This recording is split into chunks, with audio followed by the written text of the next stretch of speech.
Yo, what's going on, everybody? Welcome on in the Vikings Now by Chat Sports. My name is Patrick Siepman here, giving you guys my instant reaction to the Vikings preseason win, where they won 20-10 over the Houston Texans. Now, coming up, we're going to be discussing J.J. McCarthy. How did he look? Up and down plays. Some people are hitting the panic button. Some people are saying he looked great. I'm kind of in between, so we'll start off there. But before we dive into the rest of the takeaways, if you guys are subscribed to the channel, just give me a skull down below in the comment section. Football is back. Even though the second half of that preseason game truly felt like a preseason game. But hey, football is back. We got videos coming out every single day. We're going to be going live for every single preseason game, regular season game, and the postseason. So if you guys are subbed to the channel, give me a skull. And if you're not, change that. Hit that subscribe button today. All right, so we're going to take the first couple of minutes here discussing the quarterback. One thing I was a little disappointed about is him only getting one drive, and it was 12 snaps. But I also would have just thought that he would have maybe gotten the whole first quarter. I didn't think he had a chance to get the whole first half. I just thought we would have seen more of him, but clearly KOC saw enough where, he didn't want to risk, another injury to McCarthy, but I also think this is the last time we see him playing a real game until the Chicago Bears on Monday night, because he got to joint practices against the Patriots on Wednesday and Thursday this week. He'll get some great action there. They already pretty much came out and said he's not going to get any time during the second and third preseason game, but how he played on the field, I thought he was solid. He had some ups, he had some downs. That one throw on the 18-yard out to Jordan Addison where he's on his back foot, great anticipation, and Addison wasn't even breaking out of his route and when J.J. McCarthy was releasing the football. So that was a really good play. But we also saw it on the 3rd and 4. Vikings are driving the ball down the field. He was sitting in the pocket. He sailed a pass to Lucky Jackson. And those are just the mishaps that are going to happen. He is a 22-year-old kid. He's the youngest starting quarterback in the National Football League. But he also bounced back right away. He had that 4th and 4 after he sailed the pass. Texans brought a little pressure. He was able to flood out of the pocket, make some plays. So I don't really have any too strong opinions on his debut, but I think it was just a solid start. And all I wanted to see is just some flashes from him. And we saw the athleticism. Clearly that didn't take a hit after the torn meniscus, and we saw that arm talent. But again, accuracy may be a little bit of an issue here early on, but we all got to stay patient. But overall, that was a really good debut for McCarthy. And Jordan Addison, top receiver for the Vikings today, or at least for J.J. McCarthy on that first drive, had 3 receptions for 33 yards. We all kind of saw this coming as every single training camp, OTAs, mini camp clip of J.J. McCarthy throwing the ball, they're all going to this guy, Jordan Addison. And, it is very unfortunate that he is going to miss the first 3 games. And it even becomes more unfortunate because also Rondell Moore, Kevin O'Connell, I'm just getting this right now, he had a pretty significant injury. And if you saw his reaction, Jefferson was taking a knee, Harrison Phillips, J.J. McCarthy are all around him. I mean, it looked like a pretty big-time injury. So losing him in that wide receiver room, that allows a guy like a Ty Felton, a Lucky Jackson, now obviously Jalen Naylor, they all got to step up. Now, could the Vikings go get another wide receiver? Maybe an Amari Cooper, trade for Adam Thielen. I know everybody's going to love that idea, but I don't know. Just the wide receiver room's looking a little thin as it stands right now. But Jordan Mason obviously only had 4 carries for 20 yards. Thought he passed the eye test. Very physical runner. He was falling forward a whole lot, and I cannot wait to see this guy out there in a real football game. I understand it's going to be more of a 50-50 split between Jones and Mason. If Jones would have to miss a game, Jordan Mason, just the wear and tear he would put on defenses throughout an entire game would be incredible. Very, very, physical running back. So thought he looked good. Also, starting offensive line, I actually thought they struggled a little bit. It's tough to tell when you're just casually watching the game like we were today. So I have to jump into the all 22. But I thought Ryan Kelly, Will Fries, miscommunication on a stunt concept. So that wasn't that good. But I don't know. Overall, I think the first team offense with no Jefferson, no Darisaw, going against some second stringers, you get 3 points on the board. It was just solid.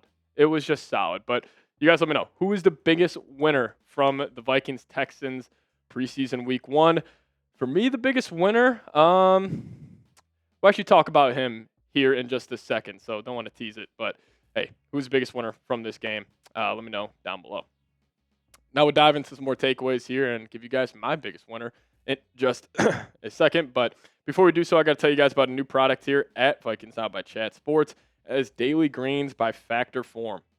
If you guys head over to factor75.com/VikingsChat, we'll hook you guys up with 40% off plus free shipping on your first order. Now, I've tried green supplements in the past, and I swore I was never going to try them again until I pivoted and tried Factor Form's Daily Greens. Now, most of us dread drinking greens, but Factor Form changed the game where you'll actually crave your greens as the sister brand to Factor Meals.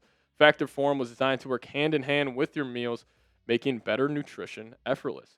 Daily Greens is a greens powder by Factor Form. You look forward to drinking just one scoop. Delivers 100% of your daily nutrients, filling nutrient gaps, supporting whole body health, and helping you feel your best.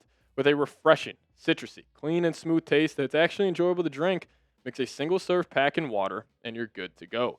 Daily Greens by Factor Form is made from real vegetables, and it's packed with a whole serving of kale and spinach without tasting like it.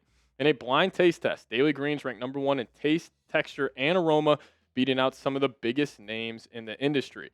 So if you guys want to start your day right with Daily Greens by Factor Form, head on over to factor75.com/VikingsChat, and we'll hook you guys up with 40% off plus free shipping on your first order. That's factor75.com/VikingsChat for 40% off plus free shipping. Hit that link in the comment section and description of today's show. Factor75.com/VikingsChat. All right, let's wrap up my thoughts here on the Vikings-Texans game. Sam Howell played pretty good. Started off a little shaky, but I think he settled into the game, and raw numbers look fantastic. 11 of 13, 105 yards. He actually showed a little more mobility in the pocket than I thought he had previously, but this is also great news for Howell considering he was terrible during training camp. That Vikings defense has been really getting after him. He's been throwing a ton of interceptions, so all the talk about, maybe there's a battle for the QB2 spot. I think it's going to be Howell's job, but I think there may be a battle for the QB3 spot. How about Max Brosmer? Looked fantastic today. Limited action, also had that botched snap, but that was also when the game got completely drunk in that fourth quarter. So, but I think overall he looked good. 5 of 8, 47 yards, 1 touchdown.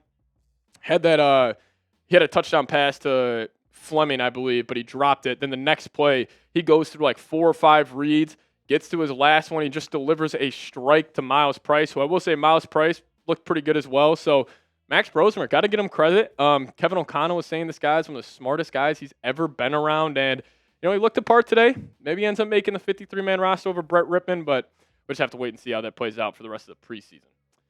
Now, Xavier Scott, this guy runs with so much energy. I'm a massive fan of his, and unfortunately, I think he's going to take Ty Chandler's position. Ty Chandler didn't look good today, and Xavier Scott runs with a lot of physicality, runs with a lot of energy. I think he will probably be the 3rd running back on this roster.